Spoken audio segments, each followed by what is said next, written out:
జిల్లాలో oil form పంట విస్తరణ పథకంపై ప్రత్యేక దృష్టి పెట్టి అనుకున్న లక్ష్యాలను సాధించాలని ఉద్యానవన శాఖ జాయింట్ డైరెక్టర్ సునీత అన్నారు. మంగళవారం మెదక్ జిల్లా పర్యటనలో భాగంగా రాష్ట్ర ఉద్యానవన శాఖ నుండి పర్యవేక్షణాధికారిగా నియమించబడిన సునీత జాయింట్ డైరెక్టర్ జిల్లాను సందర్శించడం జరిగింది. జిల్లా ఉద్యానవన శాఖ కార్యాలయంలో ఉద్యానవన అధికారులను, ఆఫీస్ సిబ్బంది, ఆయిల్ ఫామ్ కంపెనీలు, మేనేజర్ మరియు ఫీల్డ్ సిబ్బందితో వివిధ రకాల పథకాలపై సమీక్షించారు.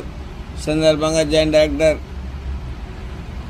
సునీత మాట్లాడుతూ జిల్లాలో ఆయిల్ ఫామ్ పంట విస్తరణపై ప్రత్యేక దృష్టి సారించాలన్నారు. అనుకున్న లక్ష్యాలను చేరుకోవాలన్నారు. ఆయిల్ ఫామ్ సాగు వైపు రైతులు మొగ్గు చూపేలా ప్రోత్సహించాలన్నారు.